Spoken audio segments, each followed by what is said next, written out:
Welcome back to Kerbal Space Program. And so in this episode, we are going to start sending out some relay probes to the other planets, beyond just going to Duna. So what I'm going to do here, let me have a quick look.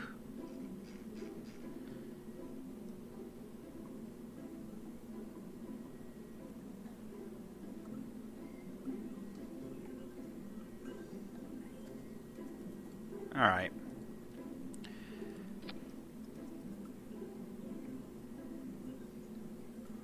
No, you know what I'm going to do? I'm going to use, I use one of these. And we're going to need a bunch of electricity.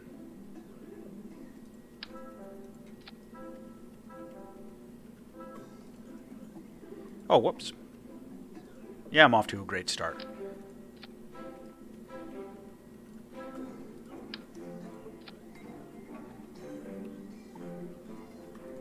You know what I'll even do? I'll throw on a reaction mode. Just having some fun. Oh, even, you know what? Oh, I can even...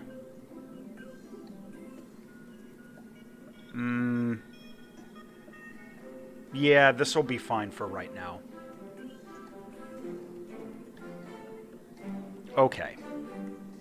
So first thing we're going to want to do is we're going to want to put on a couple of solar panels. We're going to need some additional communications. Let's, yeah, that's only half. And that's a...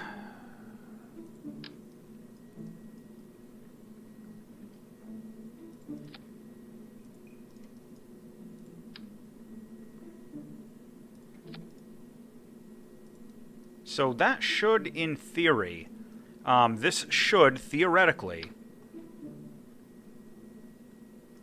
provide me with good relaying for pretty much whatever.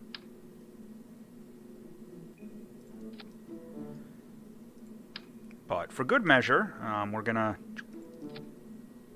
we'll put some science experiments on here just because we can and because I always try to.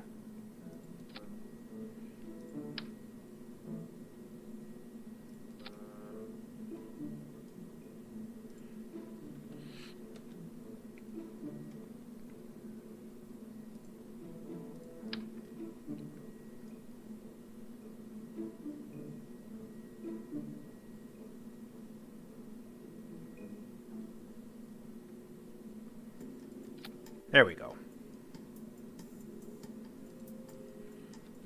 All right. And I'm going to want to try and give this just a very small little ability there in its last stage.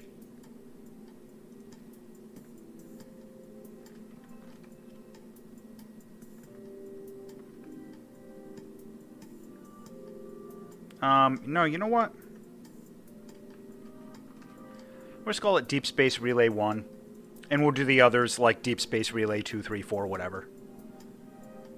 Alright, Custom 1, we'll put out... Toggle our panels. And toggle our antenna. What am I forgetting?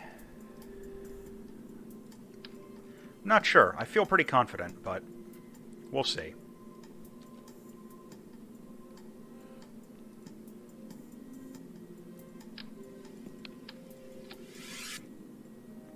Alright, so now this is the balancing act. I'm going to be trying to build a somewhat efficient stage here that is going to balance the width of the rocket versus the delta V provided by the stage. And this can be a little bit more art than science.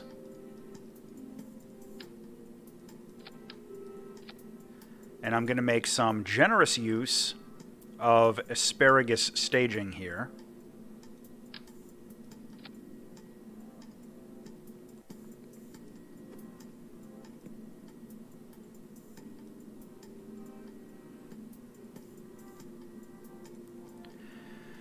Okay.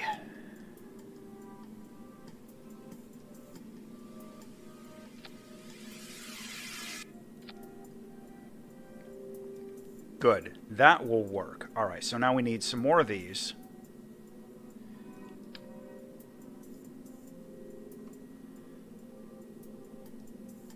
And I'm being really careful because I don't want to clip the underside of the solar panel there.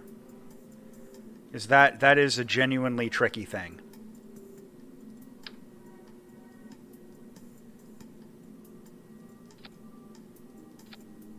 Alright, we're going to want to strut these up real good.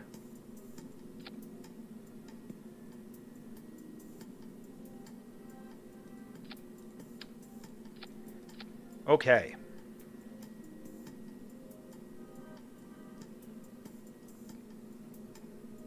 Alright, that's providing a reasonable amount of delta V.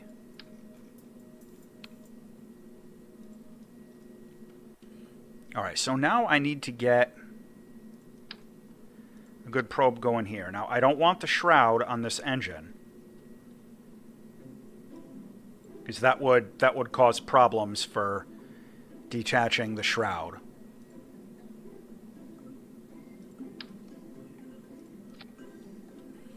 Now, we're going to have to get a little creative with this.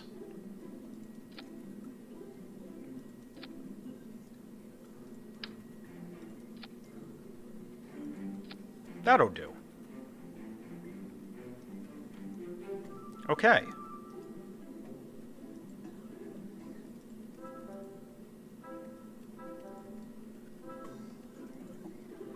Now, I don't normally like to do fairings like this that are wider than the underlying booster stage, but in this particular case, yeah, I don't want to go up to a 3.5 meter, or 3.75, however many, meter just for that. So, not a whole lot of choice. And we're going to go with a skipper here, because that is a relatively efficient booster.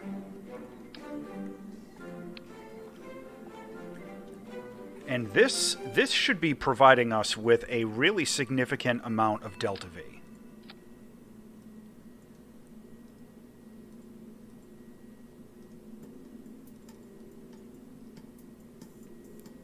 Now,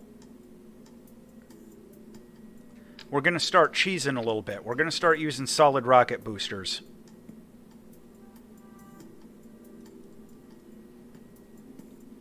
As our lower stages. Because we're at the point where we kind of can. But I am going to want to make sure we're doing lots of aerodynamic control surfaces there.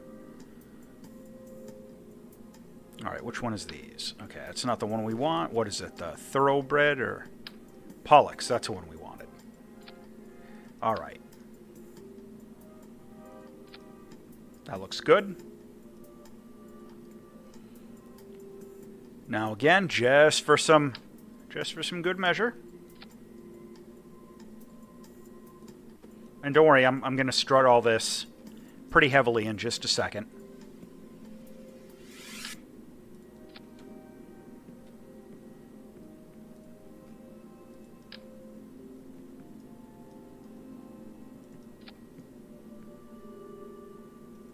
Okay. Looking good there, and we're going to do the same thing down here.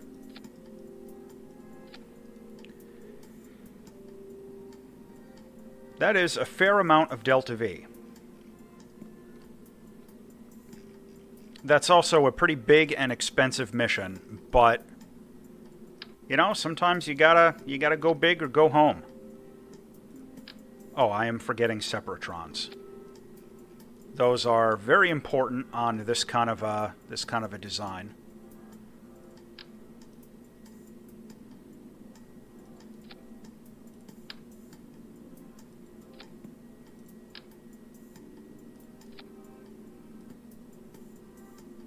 And those will all go into our separation. Okay.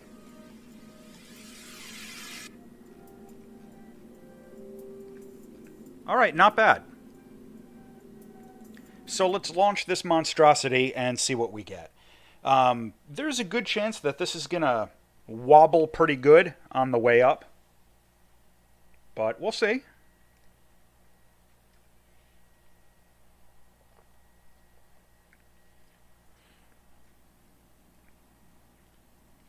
And again, you know, I haven't done the math on this. I usually don't.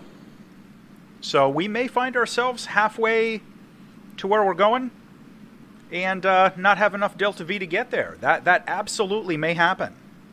And if you remember, on I think it was the Magnus 2 mission, where we did our first direct descent on the moon and had some problems, you know, I'm not going back to an old save or doing any sort of stuff like that. I mean, if I run into trouble, you guys are going to see it. That's half the fun. And, I mean, what's a Kerbal Space Program if you never get into any trouble or never have any problems?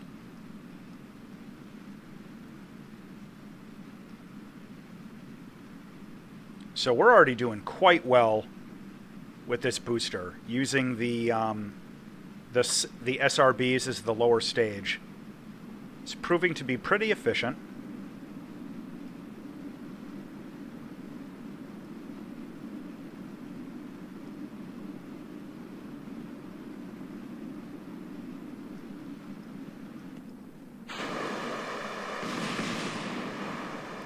Alright, now let's immediately transition to start circularizing a little bit.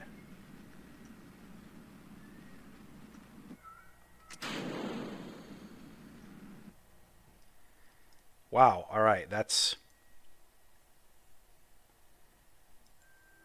not bad.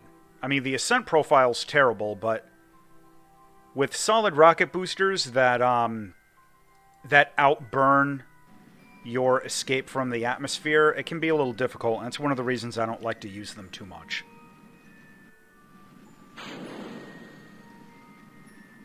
Oh no!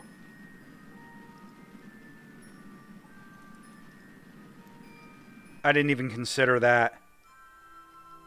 Oh, our direct dish clip. Well, alright, I'll just have... Well, that won't be the end of the world, because I don't really need to deploy that until after. But, alright, so we're doing Kerbal to Moho. This will be our first one. Oh, look at that. That's not bad. Only 45 days?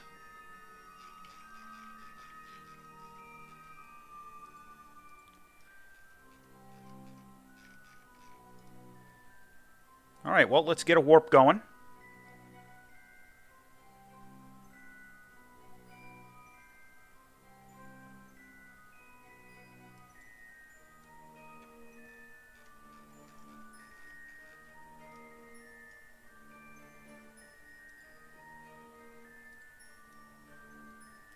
Now, I'm going to try and use the maneuver planner, but, you know, I'm going to F5 for Kraken Insurance.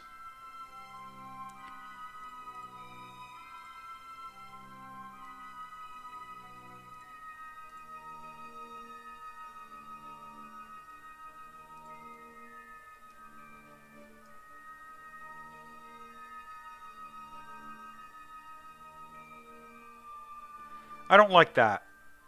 It set the maneuver for...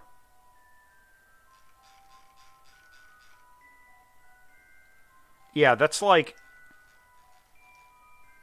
way too far into the future, but we've got an intercept coming up really, really soon here. So I'm going to do it the old-fashioned way.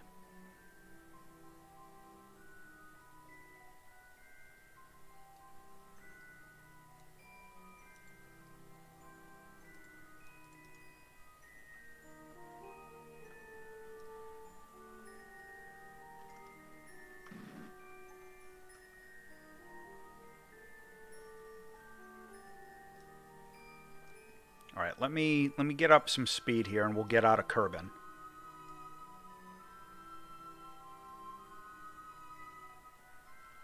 This is going to be a really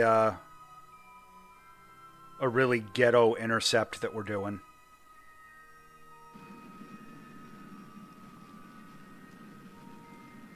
And really, it's just because I'm impatient.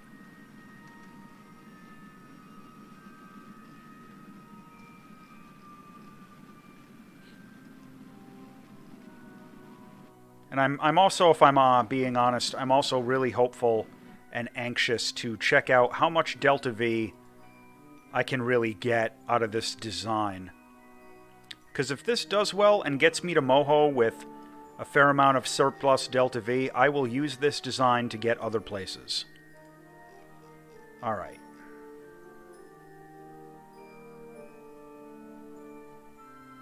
Yeah, and this is very inefficient because we're going to the inside... Excuse me. The inside of Moho's orbit.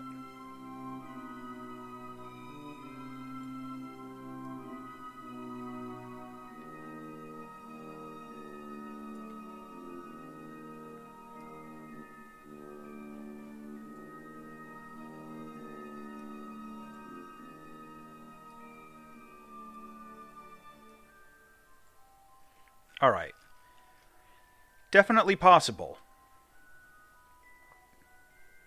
So for around 3,000, looks like we can get a relatively good intercept going right here.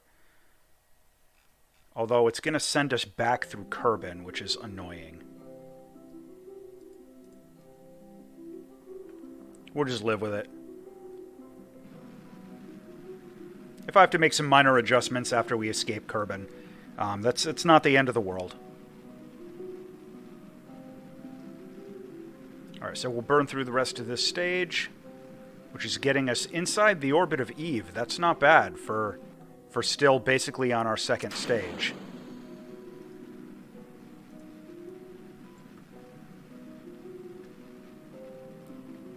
Now, this burn's going to take a while. I might just speed this up.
Alright, so now we're going to wait until we get out of this intercept with Kerbal, because its gravitational influence is kind of screwing up our mojo.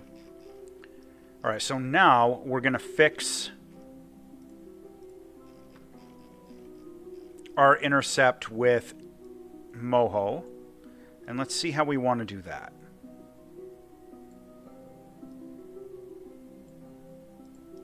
Alright, it's not going to take much. 6 Delta V.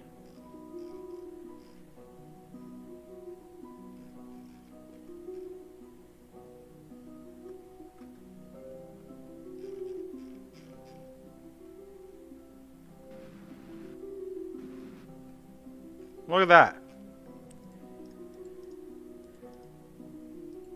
Alright, so let's take a look and see what that's actually going to get us at Moho. And remember, we went... This is like... We got Moho at the bottom end of its orbit. So this was like the least efficient transfer possible.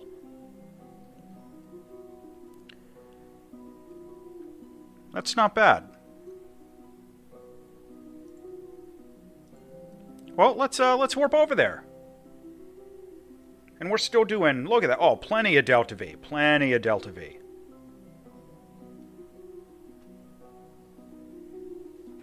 Yeah, so it looks like this design working okay. Delta V's pretty good on it. I can probably get this to Joule. So we'll see what happens with that.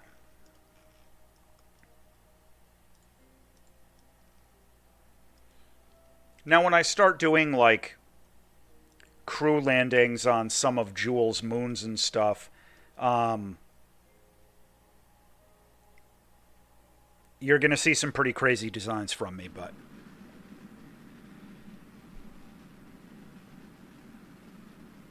Alright, you know what? We're going to be cutting it close.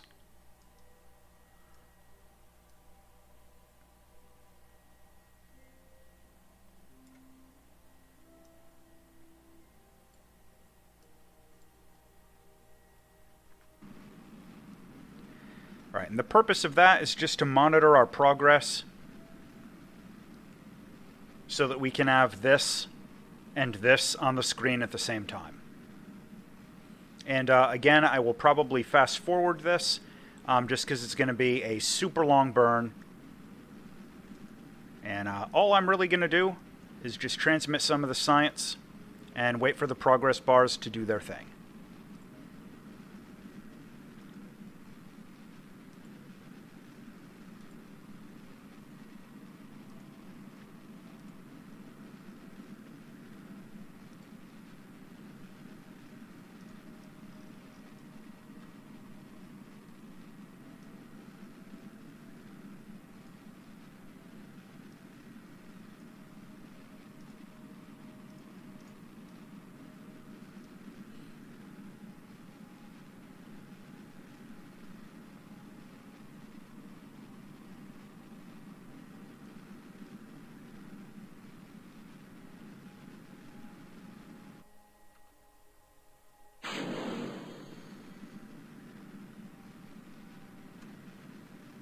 Alright, much better.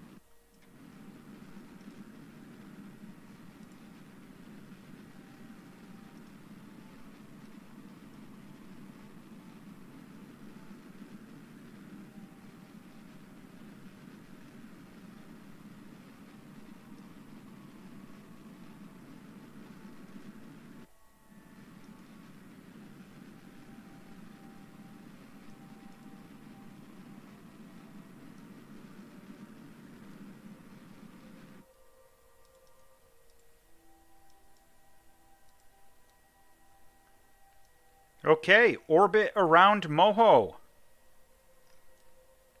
Pretty cool. Let's get a little bit closer. Get a nice look while we're here. Hello. Alright. And just going to take one little quick blast with the science. And I'm going to extend that just because it looks cool. Alright, and that gave us... Did that give us contract completion?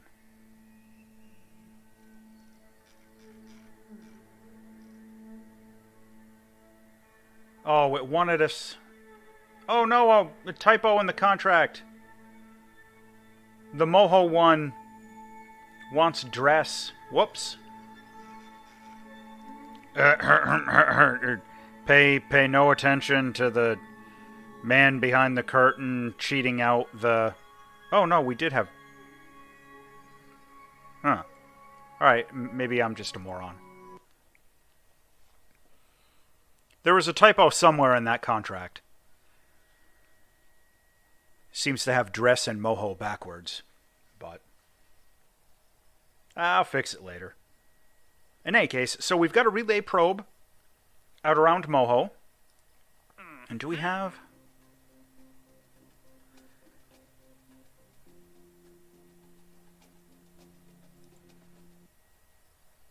Alright. Well, let's do another one. And this time we will go... We'll go down to Eve.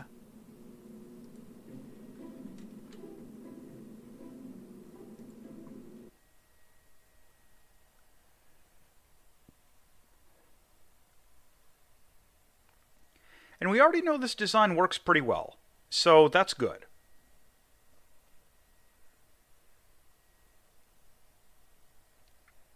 And again, the point of getting these relays pre-positioned is multifaceted. So you noticed from, like, you know, some of the previous missions I've done, one of the mission profiles I do sometimes is I will send an unmanned lander and have it pre-positioned in orbit around a planet or something. That is easier to do if you have relays, if you have like a relay satellite network already there. So by getting a communications network up and running, really we're doing ourselves a lot of favors later on.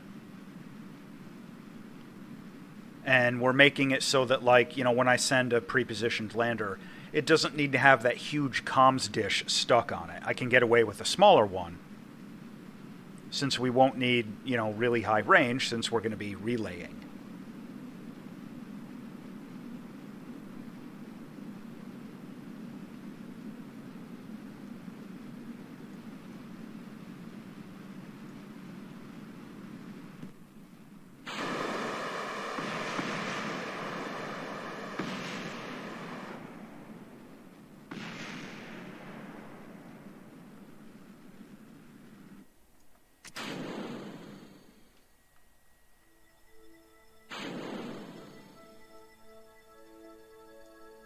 And again, I will close up that dish.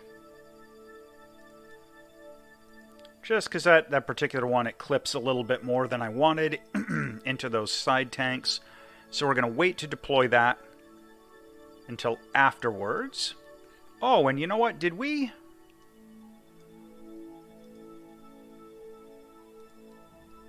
Oh, alright, we got it.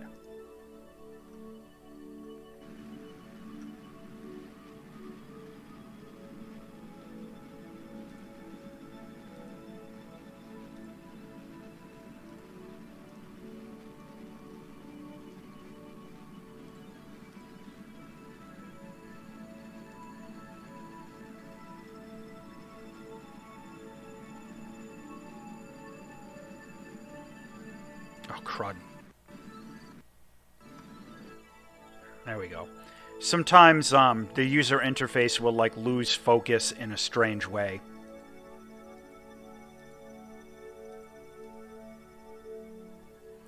Alright, so Jewel is actually going to come first. So we'll send this one out to Jewel.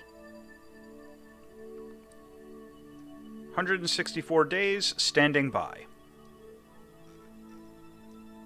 Oh, it's gonna do that to us. If we must.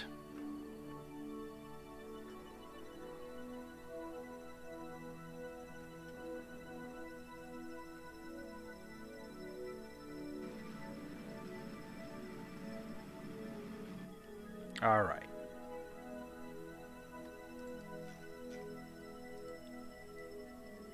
What the? Oh.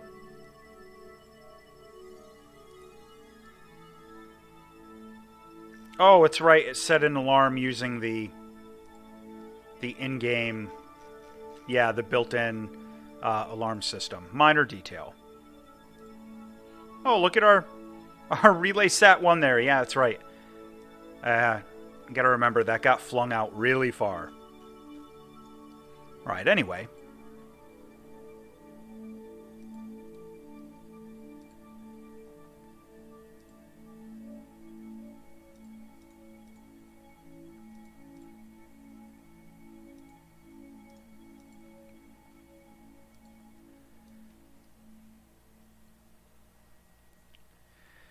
Just going to burn down these last 4 months or so until we can get zipping along out to Jewel.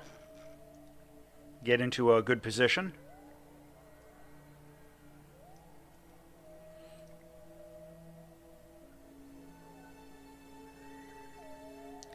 Jewel, of course, is one of the easier planets to intercept, purely because it's so huge.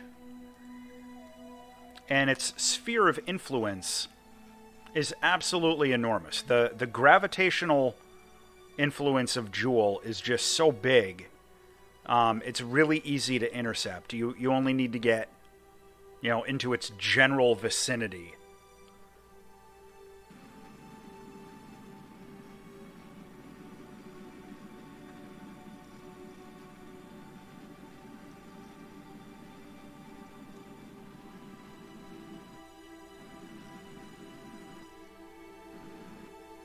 All right. And again, because it's Jewel, I can be a little sloppy.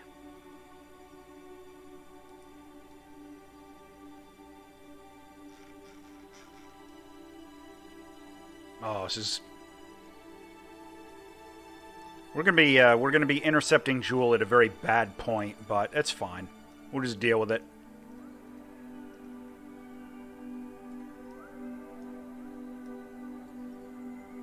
Oh, look at... Okay.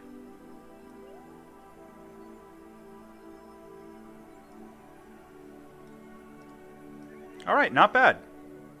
2700 Delta V. That's actually not bad at all. Yeah, that Moho intercept was rough. Moho is a tough planet.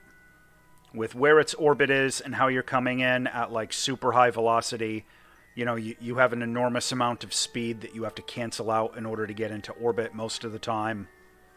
It's really tough to be efficient with Moho. Jewel, on the other hand, not too bad.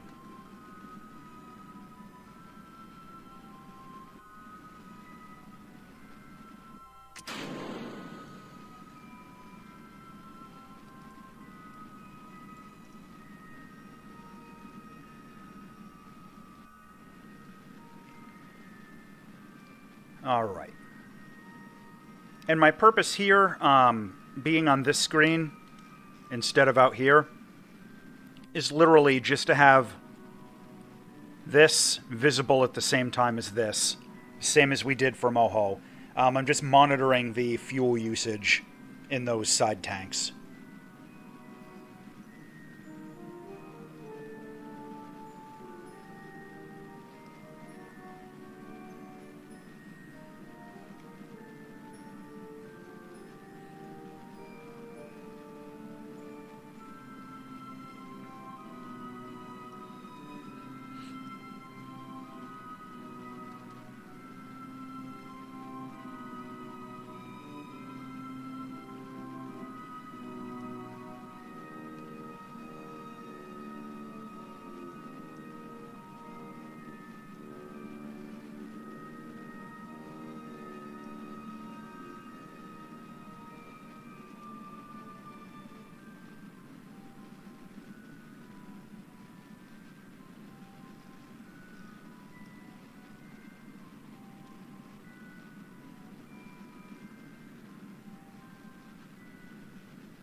Alright, well, we got our Joule intercept, and we have plenty of Delta V. So, let's warp out there, and again, I'll fast forward this a bit, because this will take a little while to time warp ourselves out to Joule. It's a little far away.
Alright, so we made it to Joule. Not bad. Not bad. Now, we're going to do some quick science while we're here, before we get too excited with retro burns and all that sort of stuff.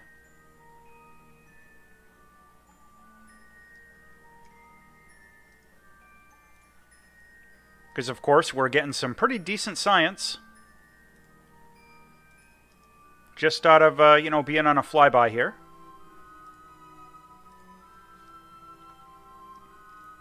Now, we got ourselves into a nice polar orbit of Joule, and I'm not seeing the planet yet.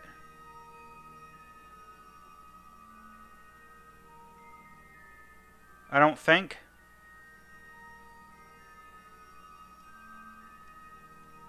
But that's okay.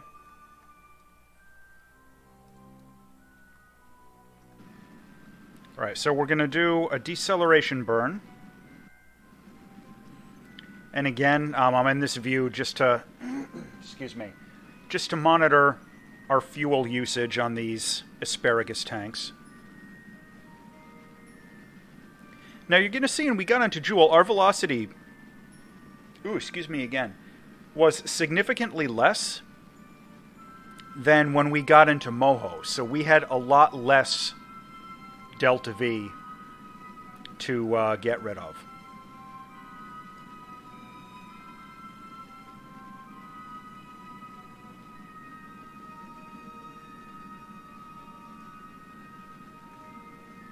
So we are slowly but steadily getting into orbit around Joule.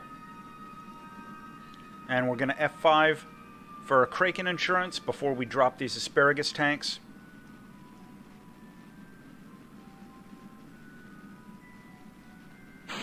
Alright, get that dead weight out of there. We'll get our antenna out, and we'll extend our magnetometer boom just because it looks cool. Oh, look at that. Alright. So we already brought our orbit down quite a bit. That's okay. We'll warp in. We'll get a little bit closer to the Julian system here.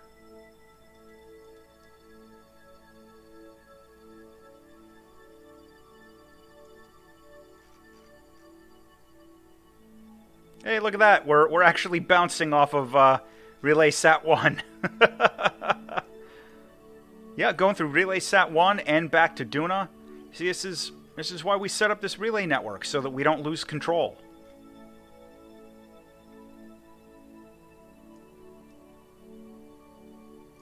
I think that might be Joule down there. I'm not sure.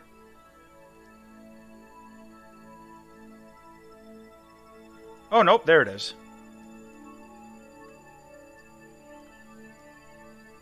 Yeah, here we are, coming up on it. Not bad. Let's see if we're going to get a view of any of these moons. Yep.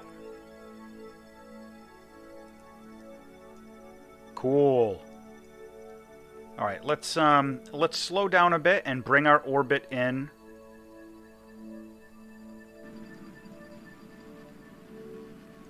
So that we can at least see the different moons' orbits when we're controlling this probe.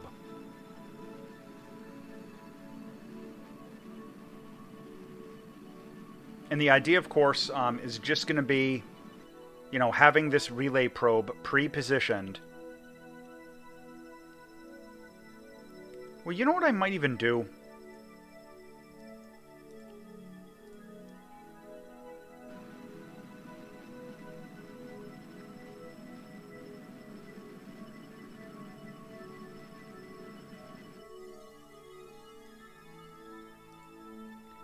We have a fair amount of delta V on this. I might see if I can get intercepts with a few of Joule's moons before we run out of delta V on this. And that'll get us not only a pretty good jump in science, but it'll get us our progression credits. We'll unlock some more contracts. We'll tick off some achievements. We'll get some world first bonuses. Ooh. Ooh, we almost just had an intercept right there. Paul, of course, is tiny, so this is tricky.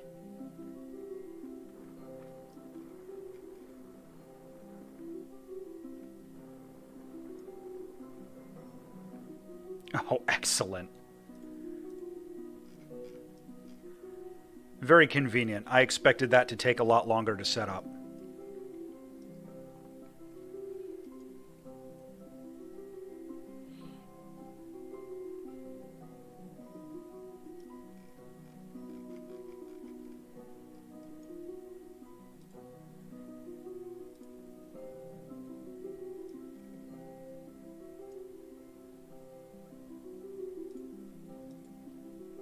Alright, now we got to be careful so we don't time warp through our intercept.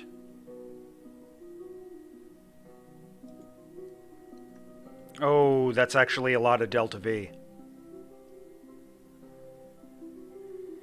Alright, I guess this is just going to be a flyby. But it's still productive to do this, even if we're not slowing down to go into orbit. And it's because we're coming at it like so inclined. Oh, 259 science. Oh, yeah.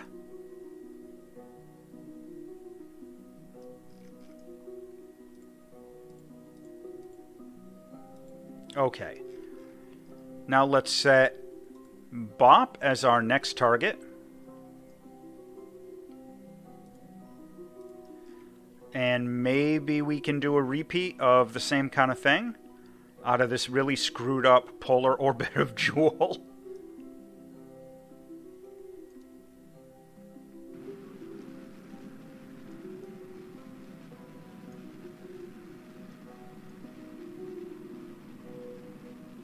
Come on.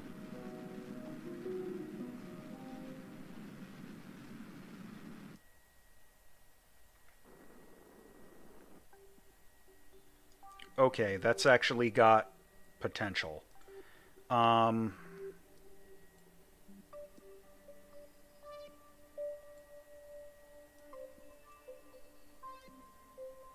just going to play around with this for a second here.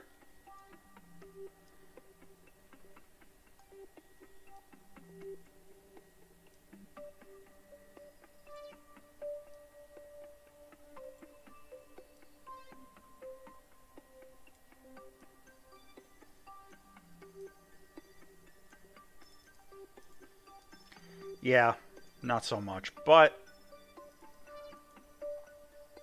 what I'll do is I'll get to this point and I'll bring the orbit down till we get a little bit more of a convenient intercept. We've still got, I think, enough delta V to make that work out pretty well. It's not bad.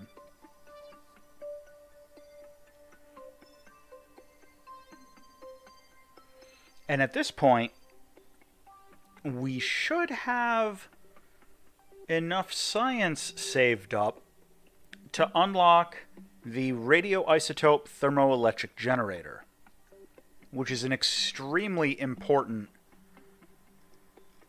piece of technology to have unlocked in Kerbal Space Program for a number of reasons. But one of the primary ones is that it allows us to make a little bit more efficient use of ion engines, which are extremely important. Okay, look at this.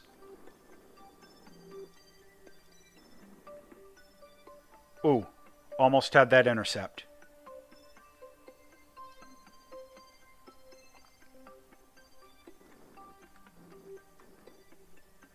Oh, it's so tricky.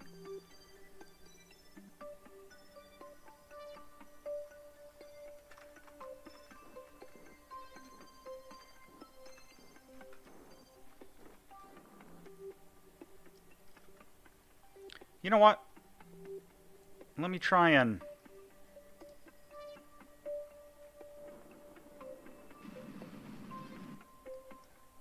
Yeah, it's going nuts trying to figure this out. Let me do it from a maneuver node. It'll be a little easier.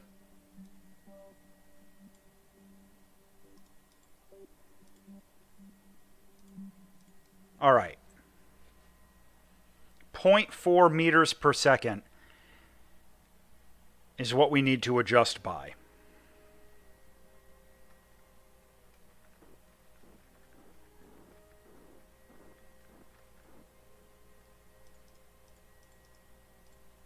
Okay. I'm going to Kraken Insurance because we have our intercept, and I'm going to time warp.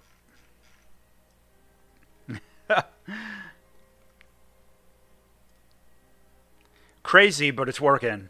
It's working. Tell me I didn't just time warp through it. Oh no.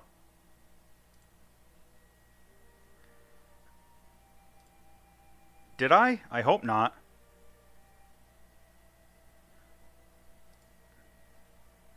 Or did it? Yeah, it legitimately, like, missed the intercept. Oy. Alright, let me try something here.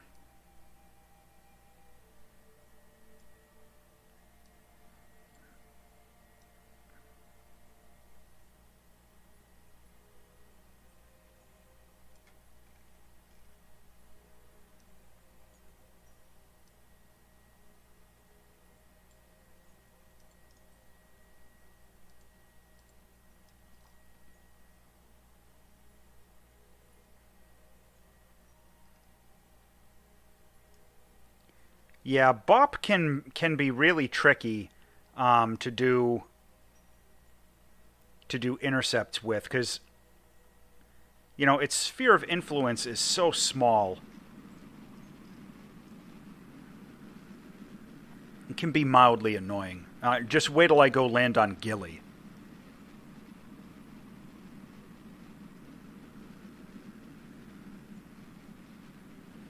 Gilly is so small, and its sphere of influence is so trivial that, like, if it was a physics object, you know, you'd be able to, like, slightly move it out of its orbit. I mean, it's so tiny.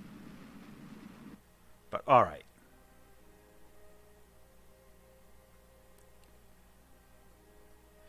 Now, this is going to be a little dumb.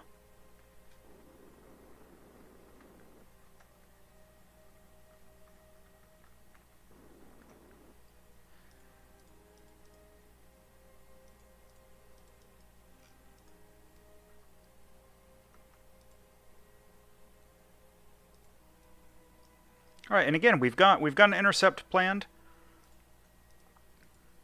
I am warping to the correct side. So we'll hope that that works as intended this time. As you know, we are slowly starting to drain our tanks there.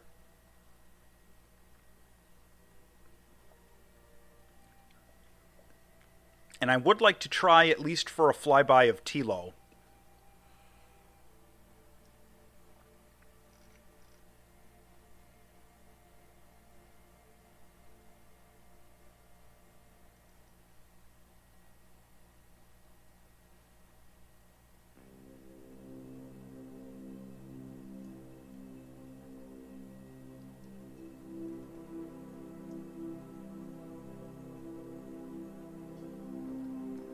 again, we're saving for Kraken insurance. All right. Don't want to miss this.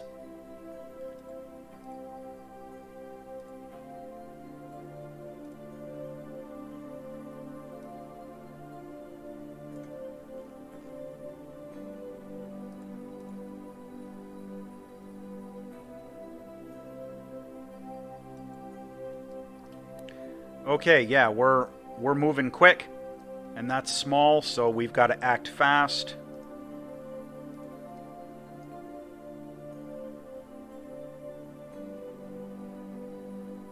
Come on, do the magnetometer scan. Absolutely ridiculous amount of science.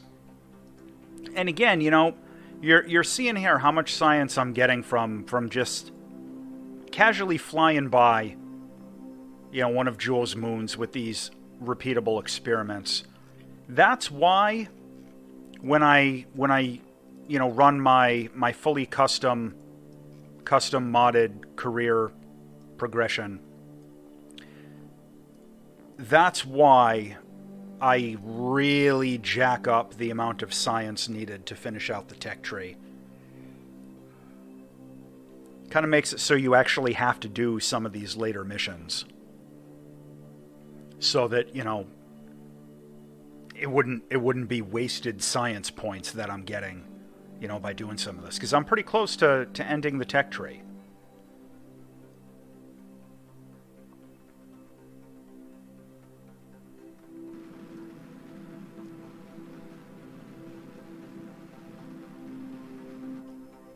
Right, Tilo should not be hard to set up an intercept with,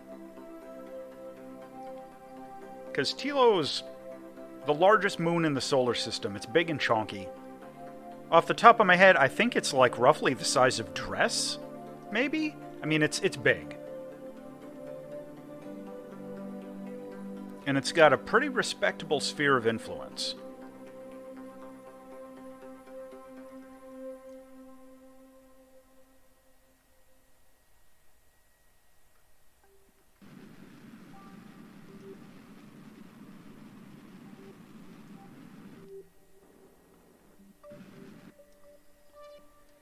Alright, almost had it there.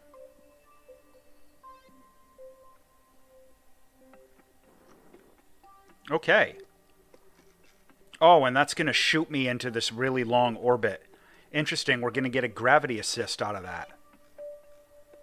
I hope we're not going to get a collision.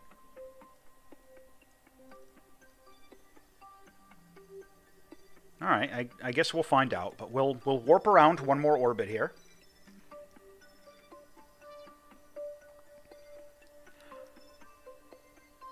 That might actually help us out, because I do want to position this in a slightly higher orbit.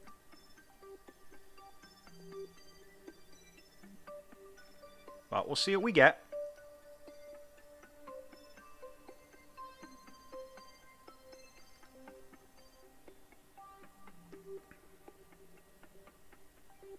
And if this works out, we'll head back to Kerbal Space Center, and I've got something in mind to get designing.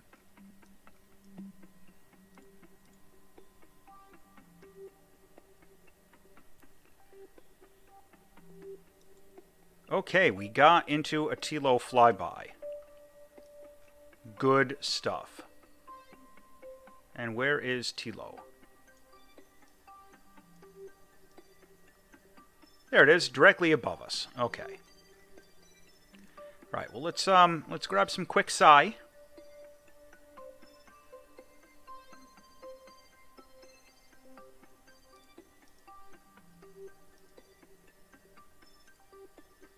Absolutely ridiculous amounts of science coming out of these missions. And I mean, I'm not even really milking this. You know, if I wasn't recording and I was doing like a regular single player kind of a playthrough, like, I would be extremely diligent about grabbing the Gravioli report out of every individual biome high in space over Tilu as I flew by.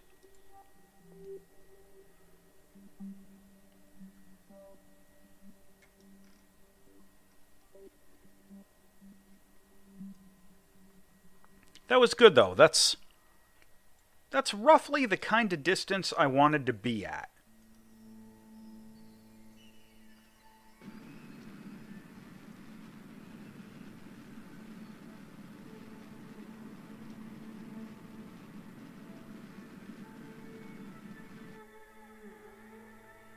That'll do just fine. Alright, so let's go back to the Space Center. We'll check our little progression achievements and see, kind of take an inventory of where we're at and where we're going.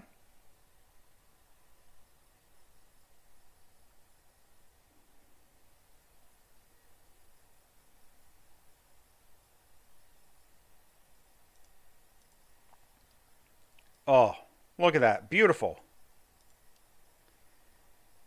Oh, love it. Okay. We have quite a bit of science.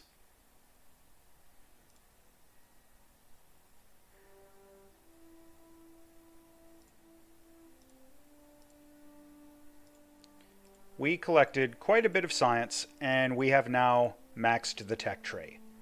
So, we're doing pretty good. Now, where did...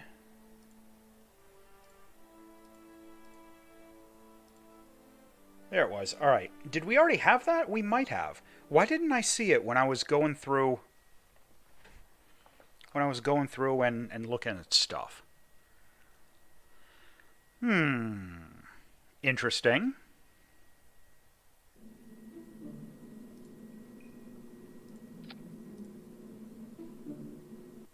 No, there it is. I must just be blind. Alright. Alright, so what I'm going to be doing now...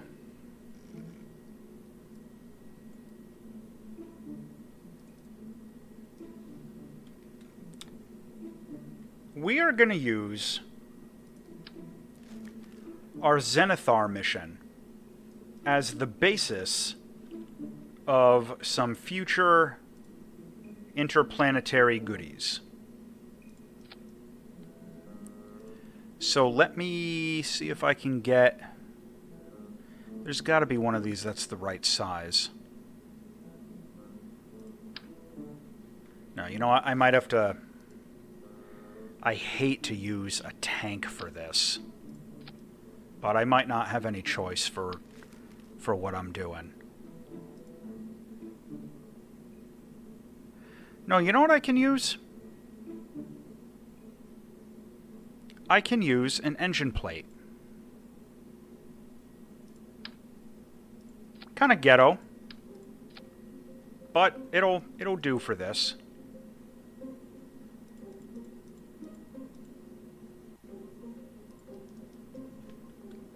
All right. Now,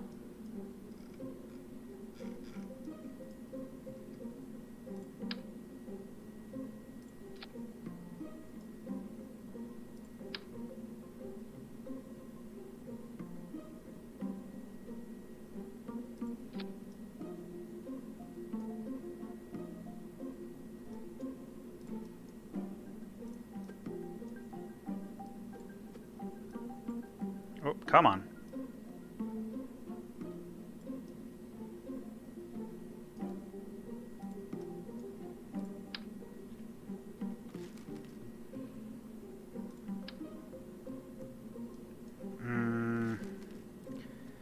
Not as happy as I could be with how that's turning out, but I've got an idea.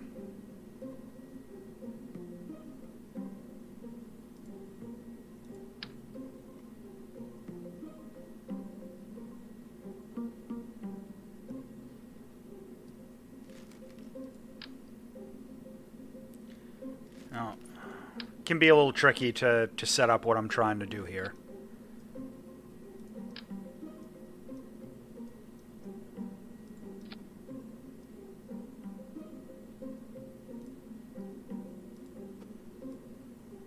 Trust me, this'll make sense in a minute.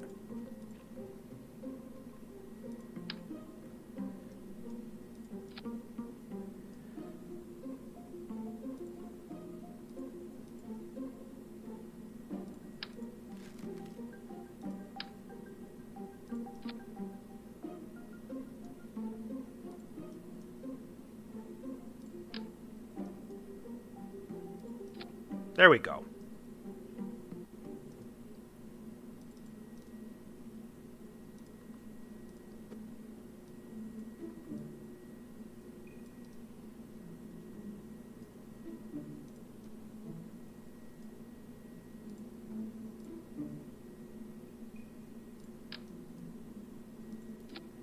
And the purpose of this is to try and get a little bit more meaningful thrust out of our ion engines.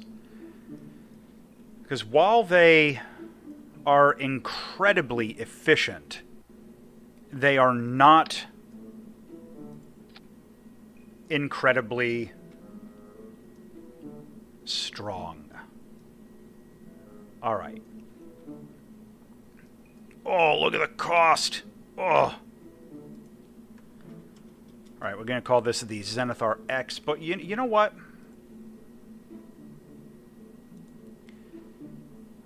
I might even try it with an Akatosh.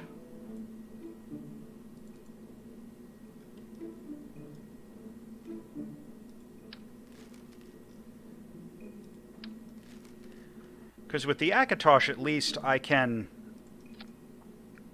be a little bit more direct with some of this.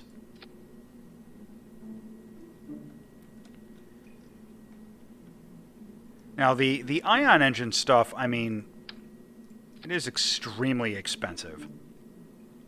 This is not a cheap way to go. But, you know, the good news is, it can be an extremely efficient way to go, even if it's not a cheap way to go.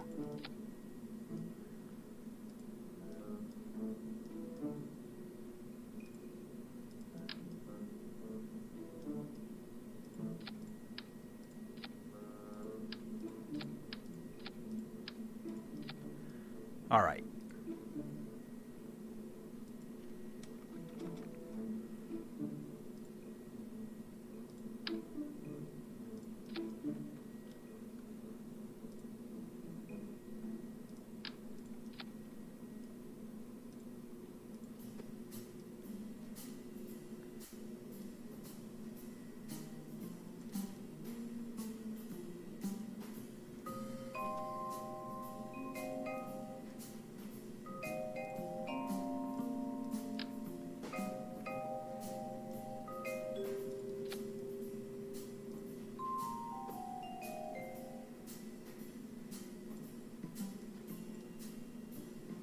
We're going to need a lot of electric power.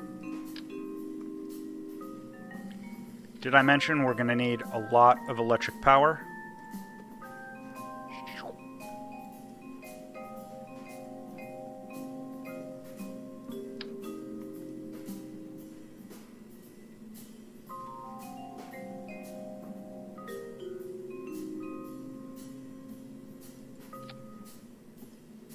Well, I'm going to wait. I'm going to put those after. I want to wait for right now.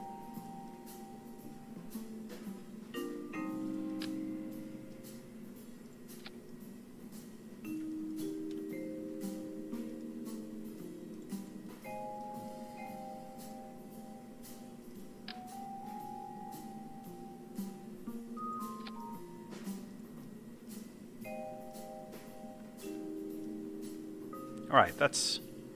Whoa. Oh, we're crooked. Okay. That's decent. But...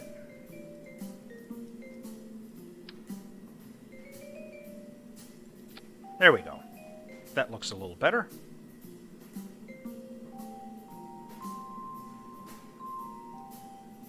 And just for a little extra good measure,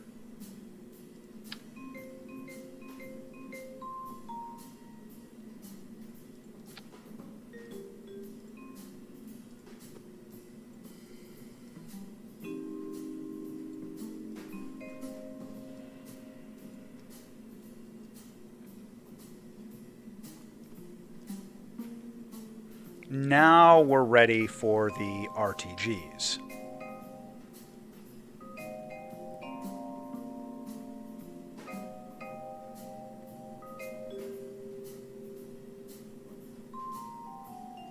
Well, the question is, do I want to clip those in? I think I probably will.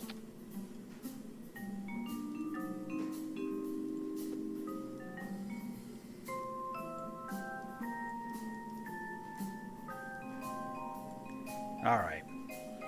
So this is going to be an expensive mission.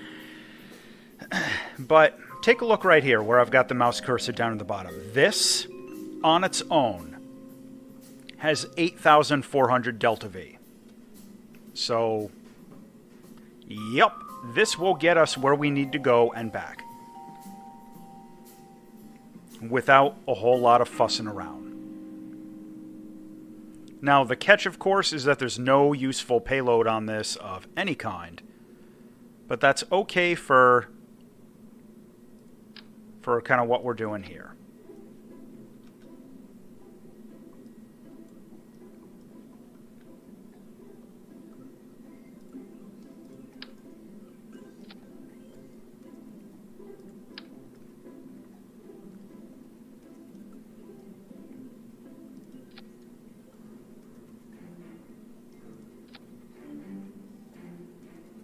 Yeah, kind of crooked, but doesn't matter. It's fine. Alright, so let me just do some quick staging. 2 is going to be extending those.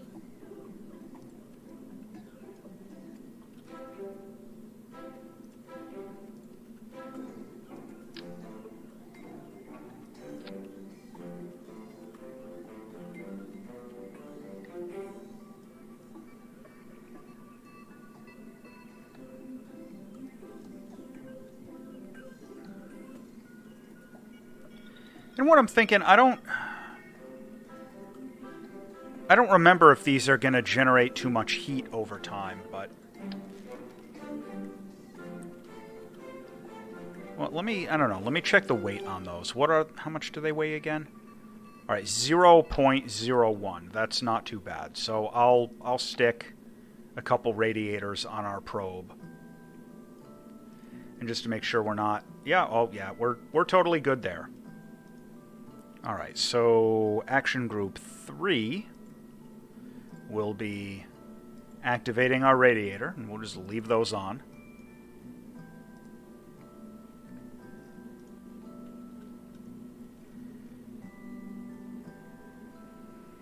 Alright. Now, here, I'm going to consider...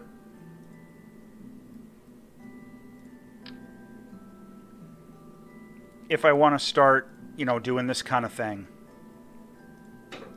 Because you're going to notice that cut the Delta V by quite a bit. So this, of course, is not going to be the main focus for this. And right now, all I'm really thinking about is debating whether or not I want to try and pre-position this. Because it requires, dumb rendezvous if I do it that way, and so on and so on.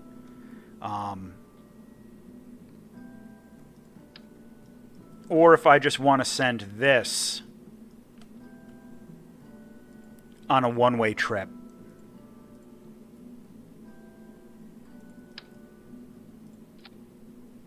And have it pre-positioned without any crew and rendezvous with it coming up from the ground with that other lander. And the only catch is that in order to do that, I have to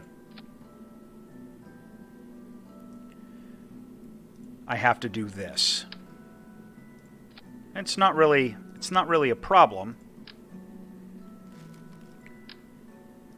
I really have to... Well, you know what? I don't really need the relay. But I do need that.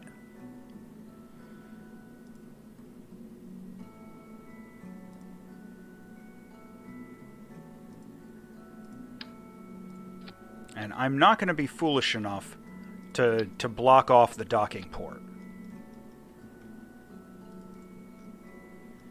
So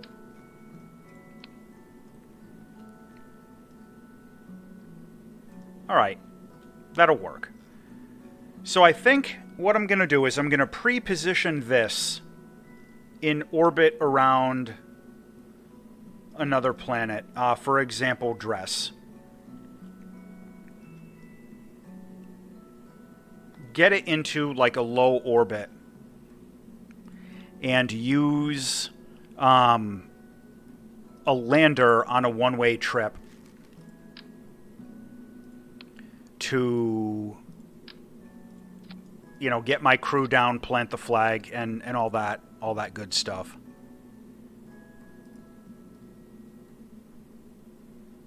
Where's my nuclear engine? There we are.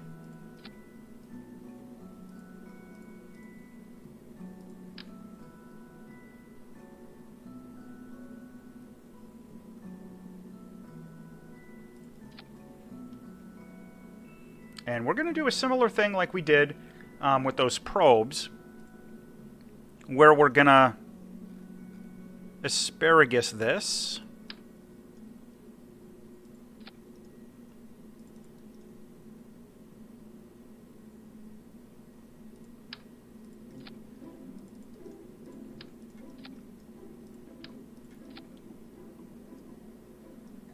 Okay.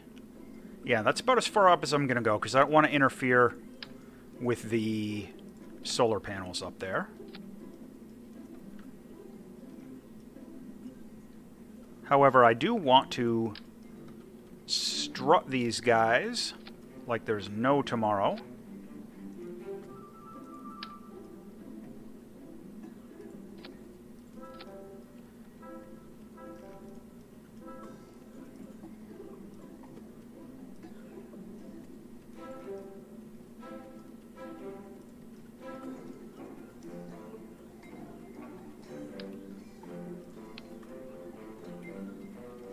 Look, this is a lot of Delta V. I'm digging this, but I'm also up to a 276,000 funding. So before I actually launch this thing, I'm gonna go and do our strategy center and upgrade and change our strategies so that instead of science, I'm gonna be generating funding. And things will get interesting at that point. So let me actually do that right now. And this is a good opportunity to demonstrate what the strategy center is actually for. Or the administration building. I haven't really touched it up to this point, and I can actually like fully upgrade the rest of this if there's any of it that I haven't.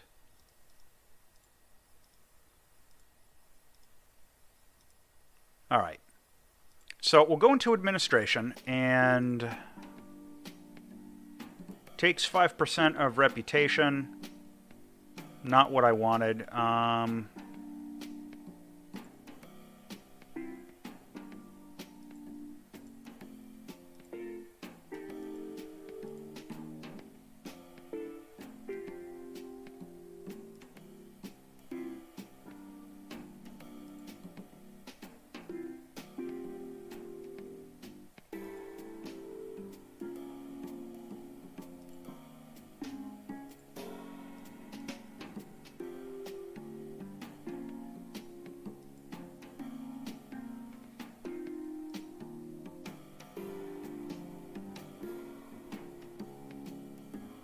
Yeah, this is what I wanted.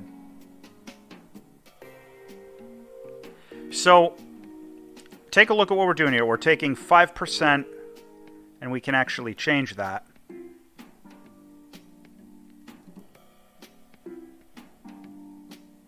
So we're going to take all of our science gain and directly transfer it into funding. But in order to get it started, we need another 1,000 science. That won't be hard to get. So that's what we're going to do there.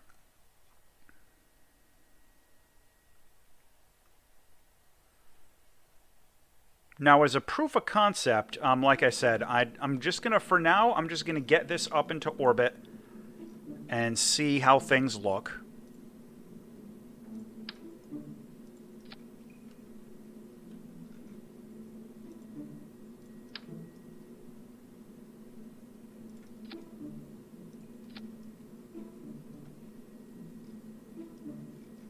Yeah, I really wish I had that a little narrower, but the benefits of the asparagus staging are just too strong. Well, you know what? Let me.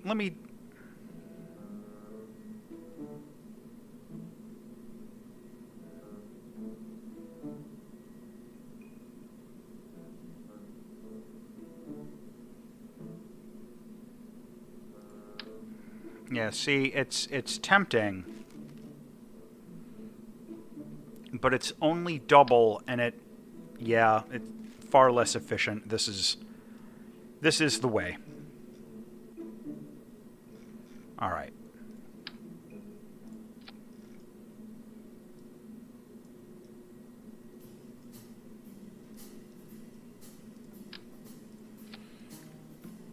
Now, because this is going to have a longer way to go and all that. Well, no, because we've still got absolutely ridiculous Delta V up there, so I'm less worried. Oh, whoops. That's not the one.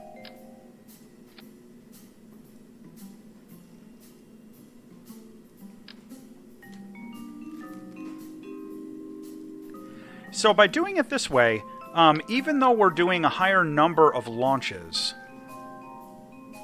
the level of booster and everything that we need in each individual launch is dramatically reduced.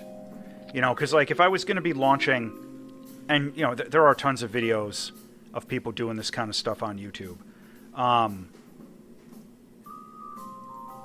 Doing an Apollo style or a Soviet N1 style all-in-one launch where we're sending the lander, the return capsule, and all of it on one mission. There are sometimes advantages to doing that. However, it can dramatically increase the complexity needed for your initial launch vehicle. So by doing it this way, we're allowing ourselves to get away with this really simplistic sort of a launcher.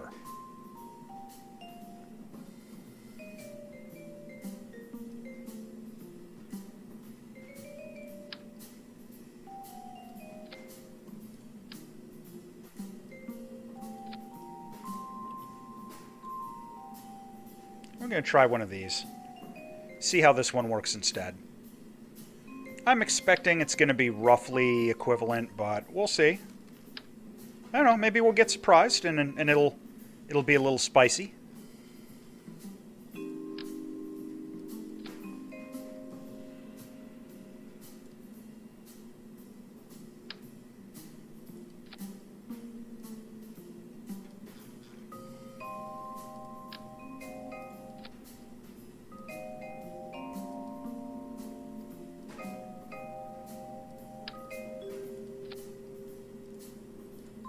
Clip those in. Okay, so this is a booster.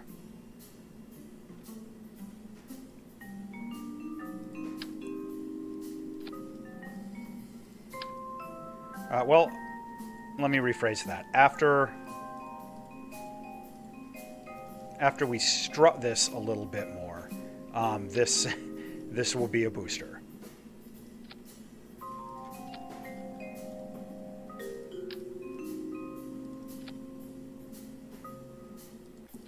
All right, much better. And we'll build our fairing.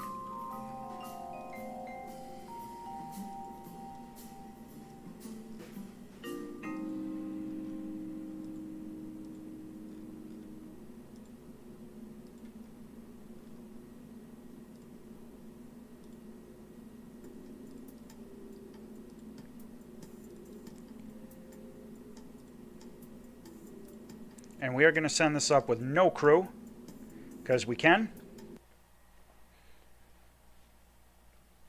And before we call it an episode, we're just going to get this up into orbit and see what our delta V looks like after we circularize.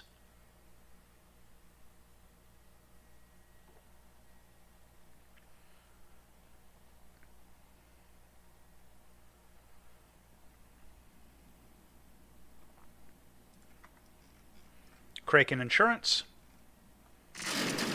And up we go.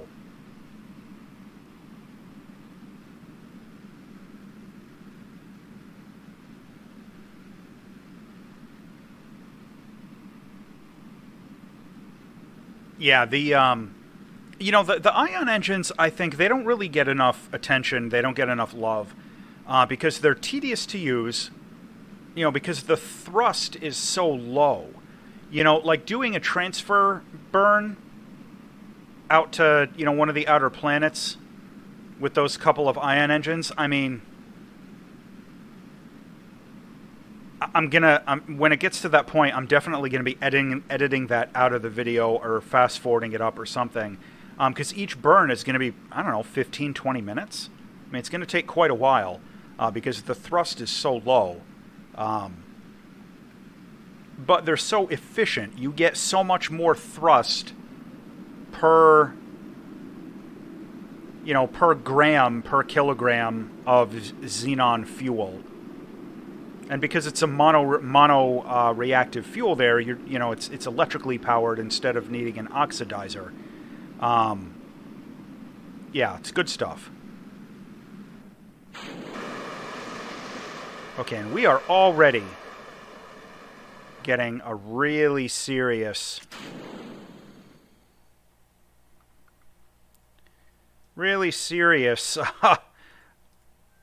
push out of that bottom stage booster. I don't know, maybe for the next one, just for fun, I'll do it as like a more conventional Saturn V or N1 style of booster. Just for the fun factor, because we're getting to the point where, like, money's not going to be much of an object. But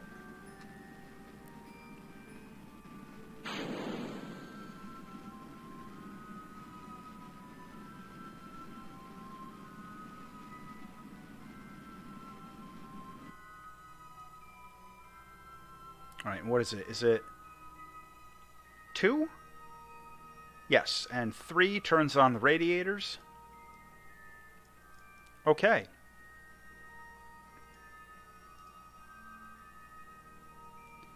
And we'll activate this, just for good measure. Cool. Alright. So, we are going to call that an episode, and we'll see where this gets in the next one. As always, thanks for watching.